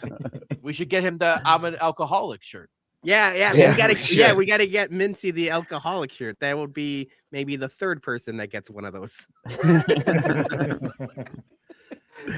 So I mean, some people liked him for like a few weeks or so. I mean, people were excited. He's a feel-good story. He was a good kid in college and everything else like that. It just didn't work out. He's like what Jason, you call it. He's a 4A guy. Yeah, he's a 4A. Exactly what he is. He's a 4A guy. That's fine, I guess. So, Dave, have you prepared Dougie what he's got to go through, like pre and post? A little bit. So they knew that we had. I had like a few beers the night we got there, just because it's like you kind of have to, you know. Yeah. They told us like don't drink, but we're like, oh, it's 3 days away. They won't know. They knew. I want to say I legit only had maybe at absolute positively most 3 beers the first night. I think it was probably 1 or 2. But they knew because it does thin your blood for a few days. Go figure. Yeah. The process itself, they let you throw in headphones and everything. I did pass out a little bit, like not from pain or anything. I just kind of threw on a podcast and like half fell asleep. It took me about 6 hours, but they put the anesthesia shots in twice, in the front of your head and then the back of your head. Those take about 5 minutes at most a piece. It probably felt like a lot longer than it actually was. And those are the only times where you're like, oh my God, that was like awful pain. Yeah. I mean, we all sucked it up and got through it. It is what it is, but like, you're not going to like cry or anything. I was like kind of sweating a little bit, but it is what it is. After that, you're numbed up. It's completely hit or like from there, you won't feel a thing. And then you get done. Your hair looks like you're a Saw victim for the first night. And then you're kind of, you wind down, adrenaline a little bit wears off. The first night you're not going to sleep. You're going to be miserable. Throw on Netflix and just do what you can, but it sucks. Then every day after that it gets a little better. You wake up the next morning, go back to the clinic, and they take all the bandages off, they wash your hair out for the first time. That feels like $1 million. Mm-hmm. And then every day through day 12, it's pretty strict, like no exercise, no like sleeping at a 45-degree angle, blah, blah, blah.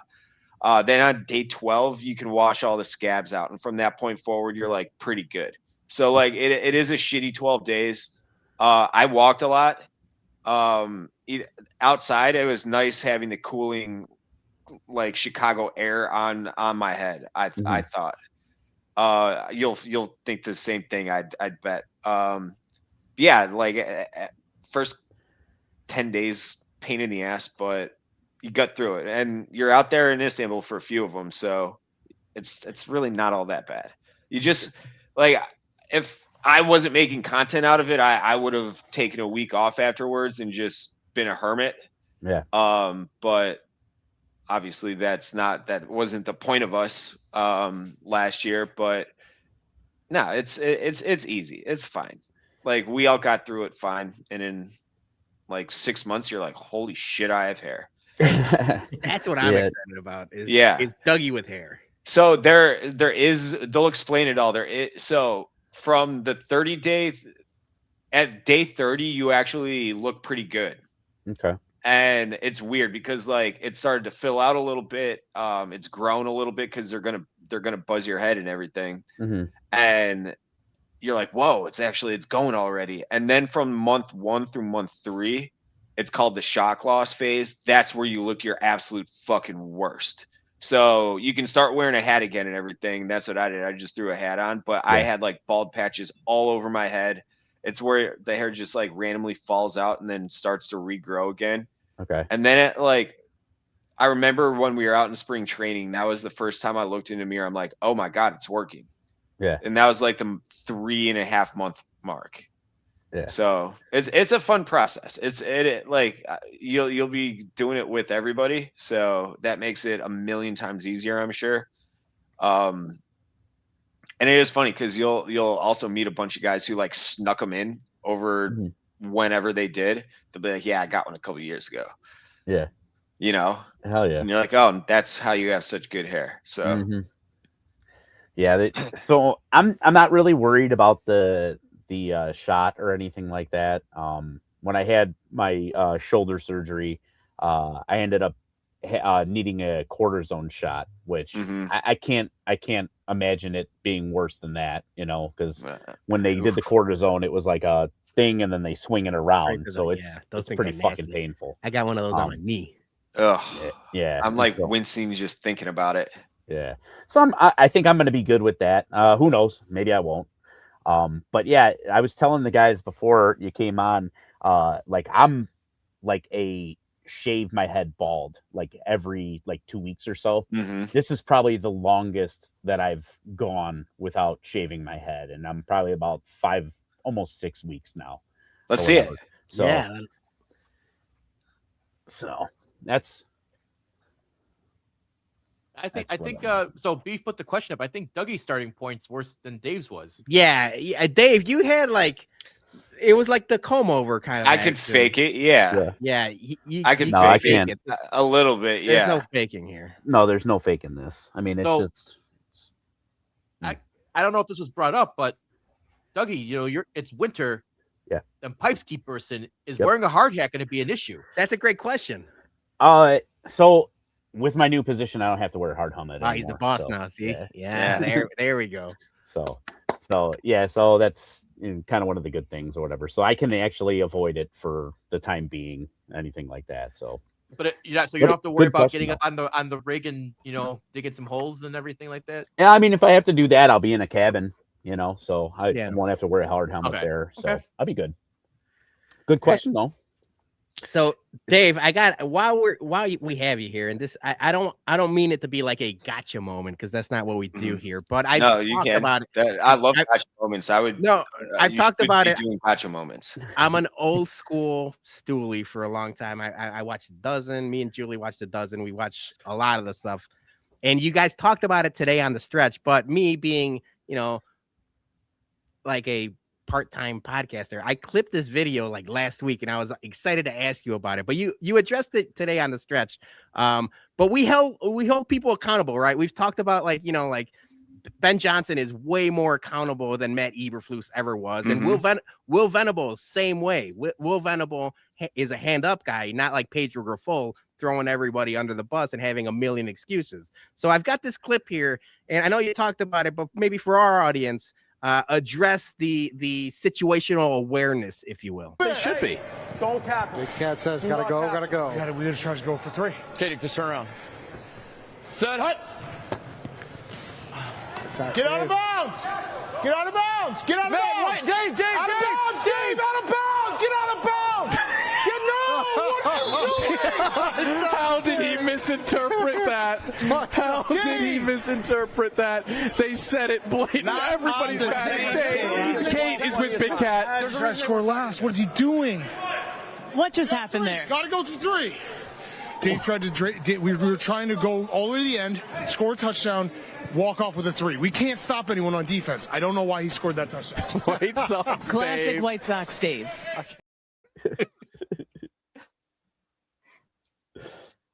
Yeah, like I said on the show today, when I got the ball and I knew they were trying to let me score, I had the intention of just bleeding the clock out on the 1 yard line. And then they started screaming. And yes, they all screamed the exact same thing. It was the fact that everybody was yelling at I was like, fuck it, just score. Yeah. Cause I was like, oh, am I doing what I think I'm doing wrong? Cause like you said, like you saw in the clip, I was just standing there on the 1 yard line, Yeah. And so when they started yelling something, I was like, oh shit, I got to do the opposite of what in my head I was going to do and score. So I just put the ball in the end zone, but we ended up getting the 3-point conversion and taking the lead anyway. So, and I should have been a defensive back. I shouldn't if I wanted to, next time I'm going to open my mouth actually. Okay. Because everybody's asking me about this. And I'm like, you know what? You were the coach and you told me to do exactly what I was doing and just rush Nicky. I'm like, all right, I'm just going to flush him to the right. I'm going to make him try to throw across his body. That's exactly what I said. So, but I should have been a DB. I could have acted like Ebo out there. Just gone and ball hawked. Yeah.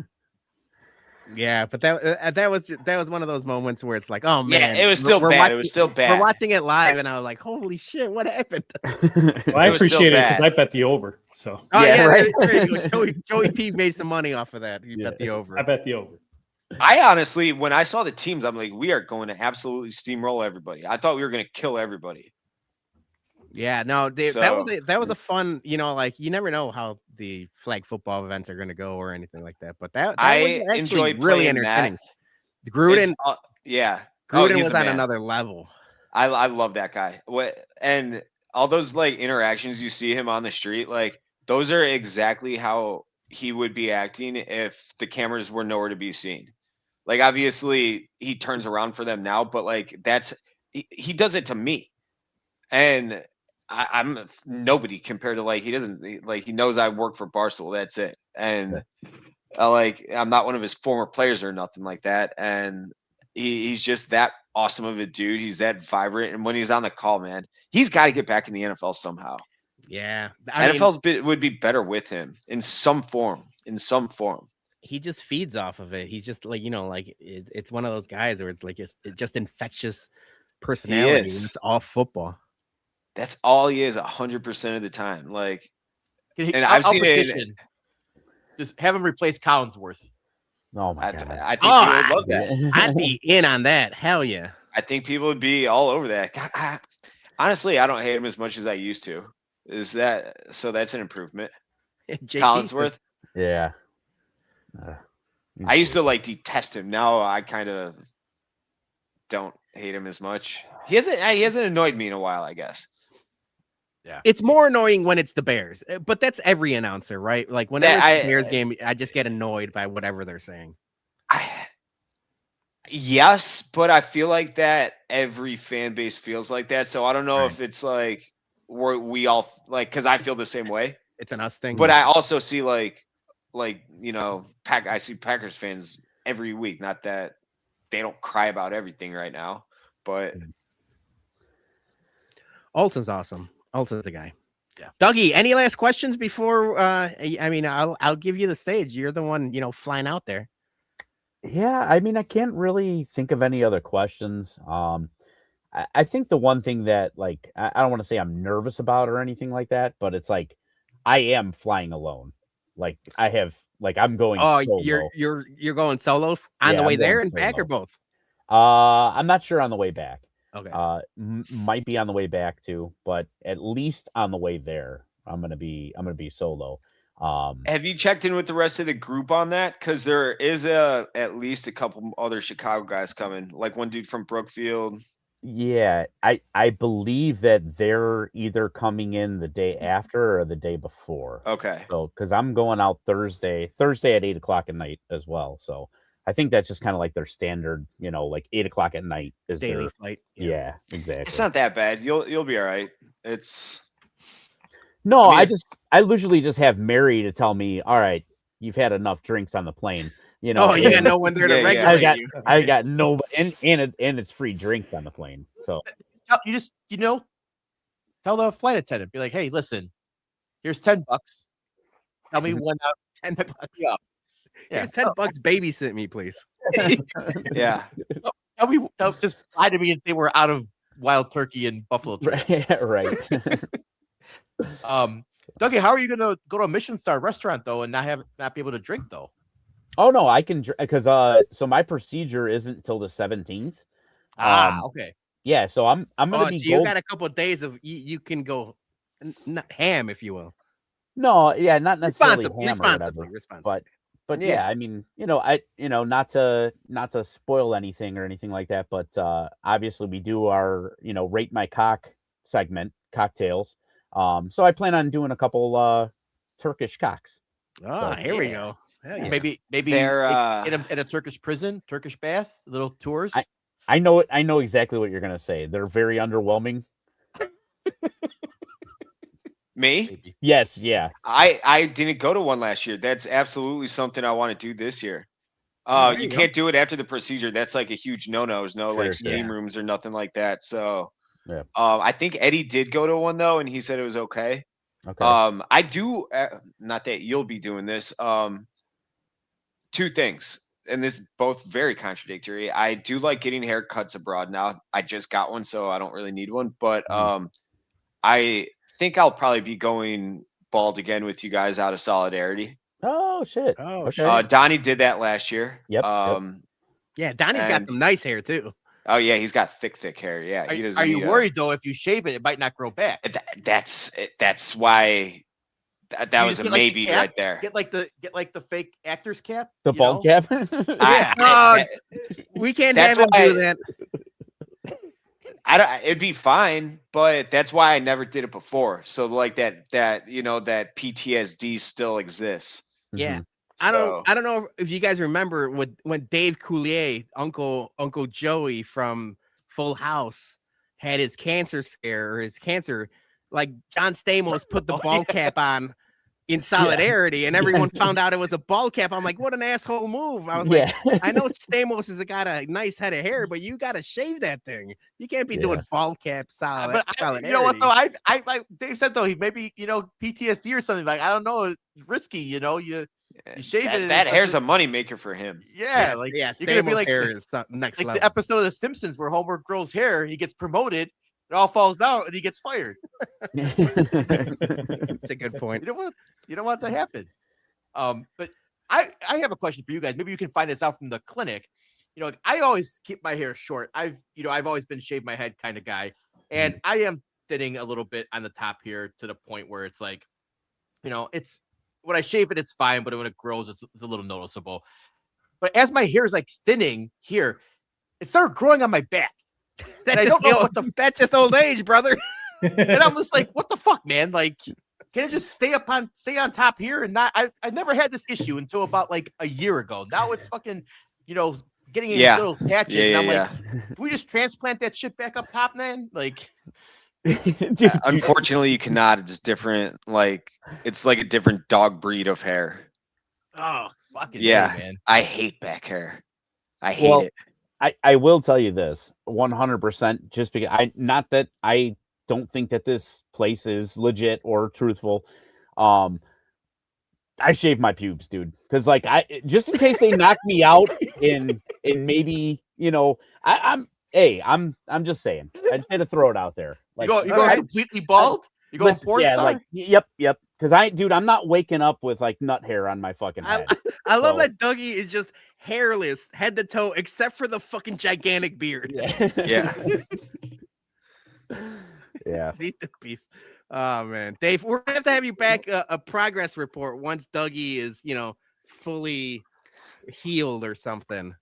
You guys are gonna enjoy the ugly duckling phase, because man, is he gonna look bad. Well, That'll be mid-March, April or so, right around opening day, actually. Beautiful. So, yeah. yeah. First- Well, that's First the shit tailgate, part, I want you patchy as fuck. is I'm going to New Orleans. I'm going to New Orleans Oh, or yeah, that's whatever. right, And yeah, so I've got like a trip. I've got a trip that I'm going to be doing. So I'm going to look brutal on that. Looking forward to that, though. That's actually a week after I got back last year. Uh-huh. Actually, no, it wasn't even a week last year. It was a day. It was a day after, because it was a week that I recorded. That's what it was. It was a day after I got back. I had to fly to New Orleans for Rat Race. If you guys have ever seen us do that, the like Mhm. amazing race thing we do. Yeah. And I didn't obviously prepare like I should have, and I agreed to do that, not knowing that exercise was a big no-no for the first cancel month. it. Yeah, I know. And no, I didn't cancel it because I would have screwed him over, and I like doing that and everything. But so I was wearing a shower cap and everything, but I ran into Wally down there just randomly. Oh shit! He walked in the bar. I'm like, Wally, what the fuck? And it was it was like middle of December. Right. No bears there or nothing. Yeah. It's the most interesting man in the world, Wally. Man. Yeah. That's He is. wild. That's funny. It's like, where's Waldo? Well, we appreciate you joining us, man. We had a great time talking with you and chopping it up with talking turkey and hair and everything. And of course, man. Can't wait for the updates here in the post turkey stories. Yeah, well, we're gonna have a ton of them. We'll be using the same hashtag with Baldstool. I don't even know if that's like a thing on the current version of X, but it worked last year. I guess people loved it. You can still use the hashtags. So yeah, we're gonna have fun out there. We're definitely gonna do some good eatings for sure. Will we see you opening day? It's been an on-running thing. Of course. Hell yeah. Right. Actually, I would like to go up to Milwaukee. Oh yeah, for the road trip. I think that's the plan. I think we'll be up there opening weekend too. Yeah. So I would definitely be down for that. So we'll talk about all that once spring training gets underway en route to our nice 64 win season. Yeah, I said anything 100 losses or less. I saw Beef Loves in the chat. I saw he bet the under at 65 and a half, I think. Yeah, he did bet the under. I didn't like that. It might be smart, but I didn't like it. I hope not, man. Yeah. Man, but if they go in they bother me. Yeah. we won't get you going on that. Yeah. Dave, thank you so much, man. Yeah, thank you, brother. Thank you, fellas. And I'll see you in a few days. Travel safe. Thanks. All right, that's White Sox Dave. Appreciate him for joining us, but we got one more thing to do, and that's everyone's favorite. Time to bum some people. I think he's a bum. I think he's an absolute bum. You call me a bum? My man, I take that with pride, with honor, that I'm a bum. I'm the king of the bums, baby. Because you're training like a damn bum, you know that? Bum. A bum. Bum. All right, time for our listener bums and MVPs. I am not even dignifying that first MVP. King Ass's bum of the week is dental costs. Sam has a 1-year ban from submitting MVPs. I saw that. One, I saw like this is a HBIC troll job if I've ever seen one. And two, I saw that you put the hammer down and said Sam is banned for an entire year, which I thought was a little bit harsh. But also, I don't think it's negotiable because I'm the one that does the slides. So Sam, you need to appeal to the league. yeah, we're gonna have an arbitration hearing. Yeah. I sit on the board. I'm Bayless Jones' biggest hater. He deserves no thanks at all. You know what was funny? He was active for the game and he played yesterday. There was one of the coffin corner punts that I was talking about, and he was the one that like put his hand down and kind of recovered it like right at like the 2-yard line. And I was like, holy shit, what a play. And then Johnny turns to me like, that was Velus Jones. And I was like, fuck. You had to like wash your mouth out with soap. Yeah, I literally turned around. I'm like, don't tell Jason I said that. All right, next up, Sidney Brown, MVPs. Baseball season finally starting. The new MLB on NBC analyst Joey Votto, Clayton Kershaw, and Anthony Rizzo. The U.S. women's hockey team 3-0 after today's 5-0 win versus Switzerland. And Peter Fonseca for appearing on the podcast. It was a long time coming, my man Sid. It was a good time. So check that out. I tweeted it earlier today. I'll probably retweet it tomorrow. But yeah, it was a good time. So I appreciate Sid. Big fan of the bum. So I wanted to return the favor. And his bum of the week, Illinois men's team losing to Michigan State in overtime last Saturday after blowing a 9-point second-half lead. And Johnny was not happy at his own birthday party. Ruined Tom Izzo, bum of the week for ruining Johnny's birthday. It was tough scenes. Yep. Next up, we got JT, MVP, Bologna, the Italian version, for being cool when I misspell his name. And bum of the week, Pants. Yeah, we all hate Pants. Dougie specifically. Yeah. Dougie with his big balls Doug. Jerry O'Sullivan, MVP. My friend PJ for organizing my daughter's 8th grade ski trip weekend in Wisconsin. All the kids and the parents had a great time, and awesome to hear. Bum of the week, ESPN for charging for ESPN Unlimited in order to use the MLB package to watch out-of-market games. $55 a month for that combo is outrageous. ESPN is quickly becoming the most hated organization in sports and actually in all media. With what they're doing here. I don't know if this is how long we're going to keep on getting screwed with this, but ESPN sucks, man. Blame the mouse. Blame Disney. Yeah. Yep. Bob Iger is retiring from Disney, so I'm wondering if anything's going to change after they get a new CEO. No, probably not. Probably get worse. Yeah. Next up is Little Yumper, MVP, the Benito Bowl. Yes, we talked about that great halftime show. His bum of the week is Jake Paul. He had a tweet. I'm not going to read it. He had a tweet, but shout out to his brother, kind of going opposite of him. Logan Paul kind of winning people over, both with his wrestling and now with his takes. I was going to say, do you think TKO and WWE were like, hey, shut your brother down? Maybe you think there's anything? No, I do know what this is about. And you guys, I don't know, maybe you'll like it. Maybe you don't. You guys, we're all wrestling fans. Mm-hmm. I think Jake Paul is coming to the WWE. Yeah. Yeah. Makes sense. Next up, we got. Oh, that's me. Yep, that's you. Colonel Bourbon, the fine Southern gentleman. The Colonel. Bum of the week, halftime haters. That shit was up there with Prince for me as best of all time. Yes, that was a good show. MVP, curling. I'm telling you, man. Bet US in the gold medal game. Mixed pairs. We're all in on curling. We talked about it earlier today. I did see that Rolling Stone rated the Bad Bunny halftime show second all time behind Michael Prince. Jackson? No, behind Prince. Prince was 1, Bad Bunny was 2. And we talked about it already, so we don't have to rehash it. But I think it's probably somewhere up there, top 5 for sure. I'd probably put it top 3. Yeah, easily. All right, next up we got Mailman Jack, bum of the week. Anyone that turned into watch lip syncing jorts wearing no talent old man pebbles, they're truly un-American. I love that by Jack. Yeah. Tell us how you feel, Jack. His MVP, next year's Super Bowl on Valentine's Day and next day being a national holiday. Yeah. Is that true? It is. Yeah. It's President's Day next. Oh, yeah. I don't get it off, but still, I mean. I thought you did last time. What didn't you get off like something you didn't expect to get off now? I got a Martin Luther King Day off. All right, maybe you get President's Day off. No, I do not. I unfortunately, but I would hope they add it next year. I'd be very happy. Yeah, because we all said Super Bowl should be on a Saturday. Yeah. All right, that's all we got. So let's get to our bums and MVPs. I'm gonna kick it off first here because this was recent in the news today, and they're entering the 2026 Bum of the Year tournament again. It is the White Sox because they did it again, guys. They can't get out of their own way. They always fuck it up.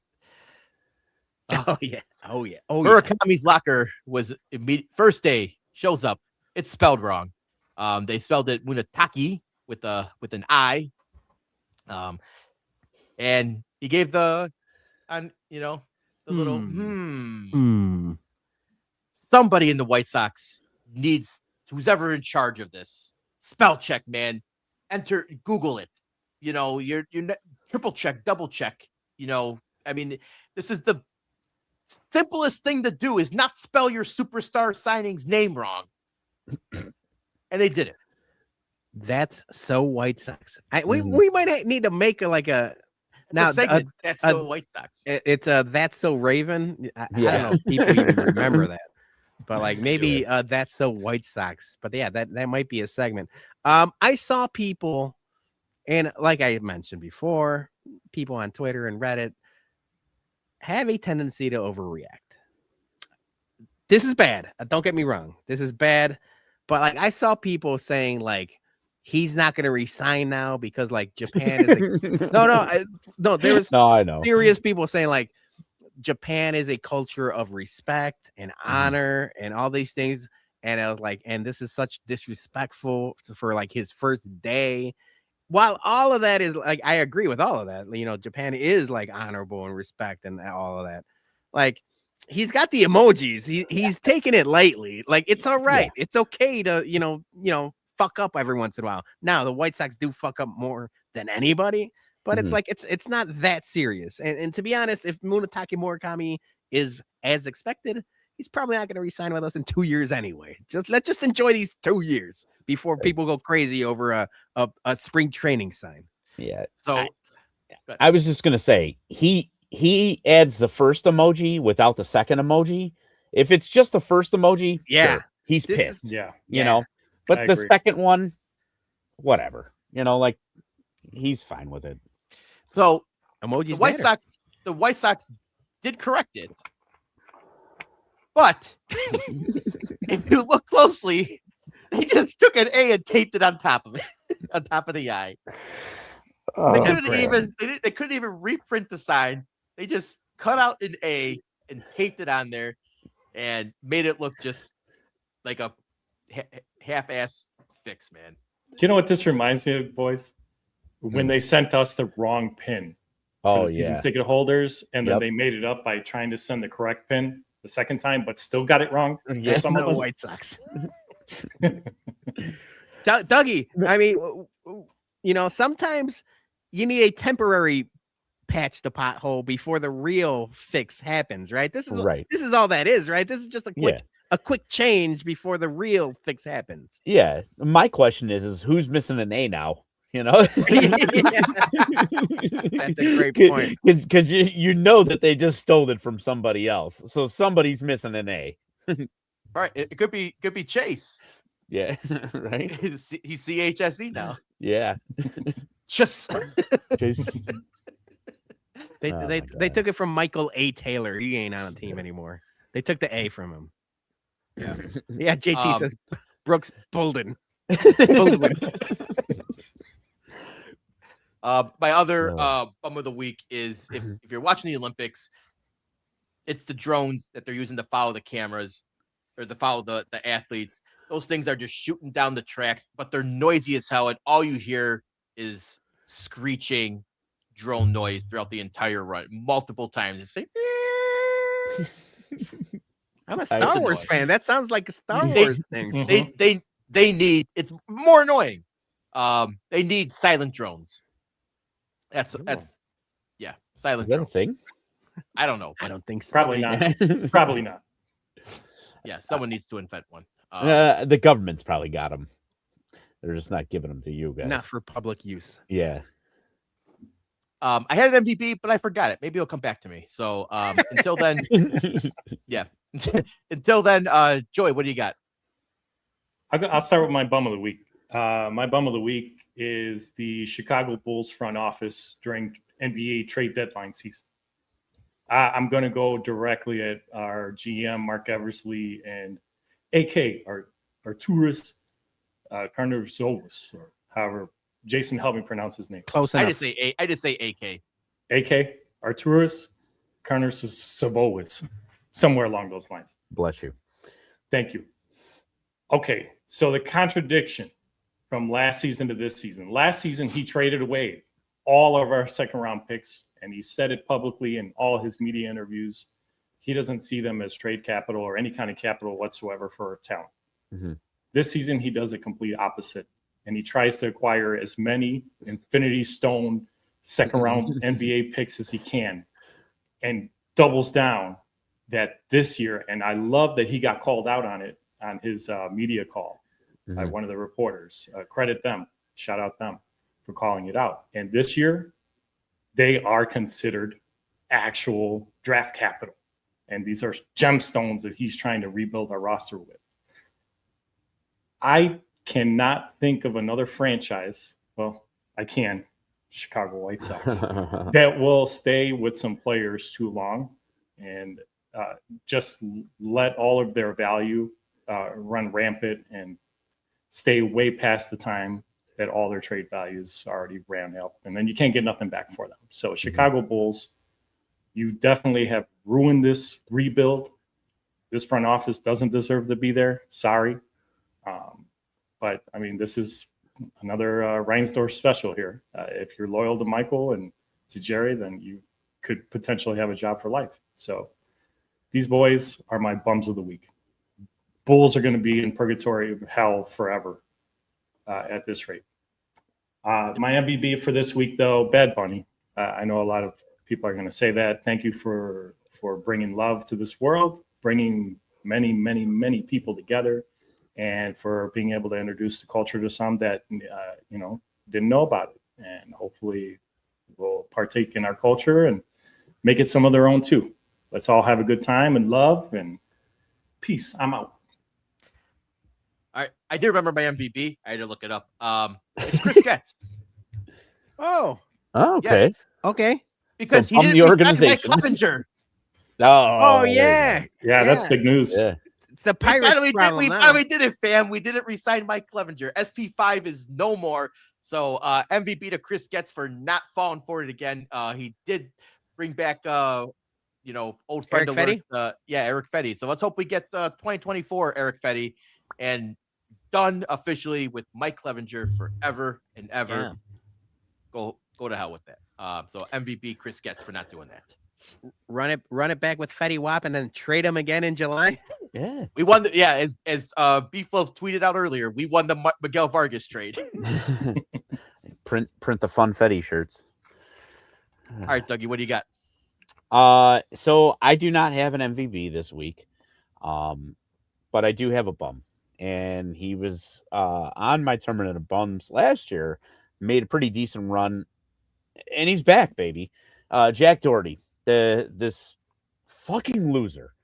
He just continues to do loser shit. And he was at the PGA this last weekend, and he paid somebody $100 to yell jackass, like from Happy Gilmore. And he did it, during somebody's backswing. Dude, come on, man.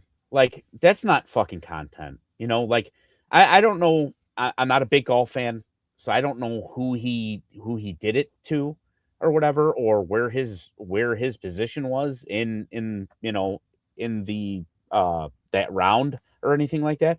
But could have costed somebody some money, and all for $100, and then in the content game, and it's like, I don't know. It sucks that I watched it and I ingested it, because that's exactly what his purpose is. I just wish that people would just cancel this fucking guy. Just fucking cancel him. He's an asshole. He's always going to be an asshole. And all we're doing is making him more money. So We got to try and figure out as a society how to get rid of these fucking people and get them out of our lives, and stop giving them a platform for them to make money on ruining other people's lives. Yeah. I don't know what's a bigger bitch move, like the fact that he did this or that he didn't have the balls to do it himself. Oh yeah. That's the thing. It's like he picks fights and then he's got this big ass security guard that like cleans up all of his messes. We need like an old school like Kimbo Slice type of guy, to kind of like a mercenary, you know, a hired gun, if you will. Yeah, and that was the thing. So as soon as the I don't, what do they call them? They call them course officials or something like that? marshals. Yeah, marshals. As soon as they came up to him, you know, and they were getting ready to kick him out, he was like, "I didn't say nothing. It was him. He was the guy that said it." You know, like I didn't say nothing. You know, and they're wise to his shit. You know, so yeah, he ended up getting banned from PGA for life or whatever, and in the whole end of the video or whatever, he's like for life, and he's like, yeah, until we could have a serious conversation. And then he's like, just give me my ID. I gotta get out of here. Give me my ID. You know, like he's just a scum of the earth piece of shit. Yep. Agreed. They're salt of the earth and scum of the earth. Mm-hmm. He's definitely ain't salt. No, he's not. No, he's not. But that's all I got. Yeah. All right, Peter, take us home. All right, 2 MVBs. First one, we talked about it at the beginning of the show. It was Juanito's birthday on Saturday, so happy birthday, Johnny. It was a good time hanging out with him and everyone. And then my second MVB is our guy back on the sticks, Southside Zoe, Father Zoe, Matt Zawoski. He was on the Baloney Show on Wednesday. We were able to talk about sports mockery and a couple interesting things. I know we touched on a little bit of Eric Lambert talk, Jason, but a lot of other things. So it was good to see him back. I'm happy that he's back. Pinwheels and Ivy is back. And it was just cool to talk to him for a little while about sports mockery and sports mockery 2.0 coming this year. So tune into that.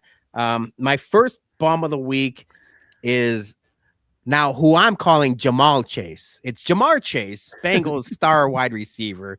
It's Jamal now, at least in my eyes, because he went on the Pat McAfee show playing dumb as all hell and was talking about, you know, quarterbacks. And he called Caleb Williams Caleb Daniels. And at first he's like, I don't know what's the Bears quarterback name. And he thought he got the first name wrong, but it was the whole Jaden Daniels, Caleb Williams thing. Mm-hmm. He was playing dumb. You know exactly who it is. It's the guy that beat you last second, never a doubt at started the movement and started the movement. But Jamal Chase was just trolling, and I didn't appreciate it whatsoever. So yeah, it was just a dumb, petty move. He didn't have to do it, but he did it anyway. And like the Pat McAfee show played dumb for a little bit, but they knew what they were doing, and then they kind of got it out of them. But yeah, Jamar Chase, bum of the week. It's Jamal Chase now. I like it.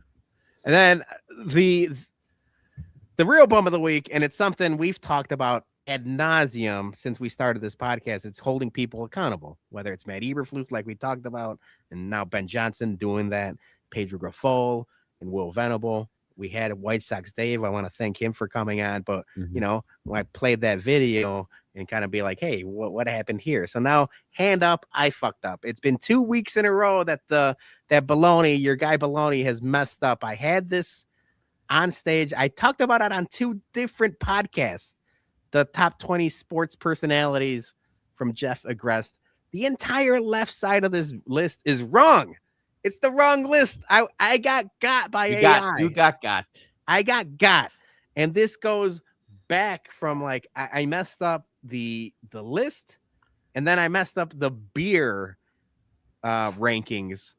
It's a bad 2 weeks for your boys. So you know what? I got to be accountable. I preach accountability. I fucked up. I'm going to get better.